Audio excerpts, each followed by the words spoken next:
మీద ఏ రకంగా ఫీ రీయింబర్స్మెంట్లు రేవంత్ ప్రభుత్వం మోసం చేసిందో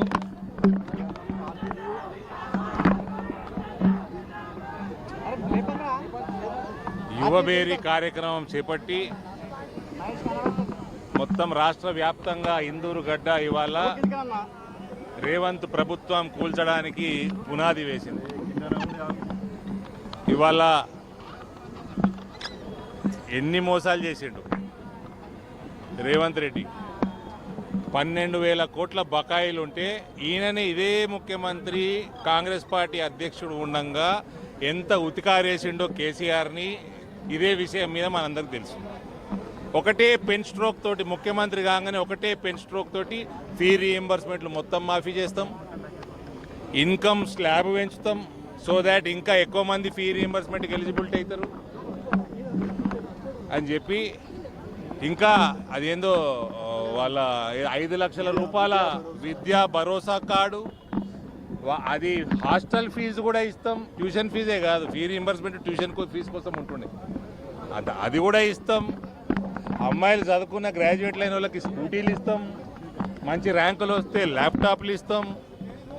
ఇవన్నీ కూడా మర్చిపోయి పూరీలు చేసుకుంటూ కూర్చున్నాను ఇంట్లో.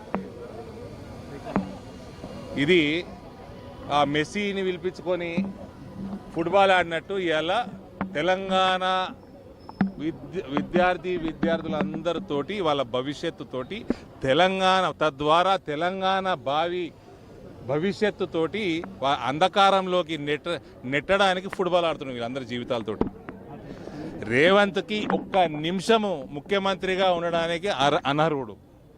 రాహుల్ గాంధీకి అక్కలు అన్నది ఉంటే అది చాలా మంది 140 కోట్లల్లో 120 కోట్లకు డౌటే అది ఉన్నదా లేదా అని. అక్కలు అన్నది ఉంటే ఈ పొట్టోని తక్షణమే బర్తరఫ్ చేయాలి.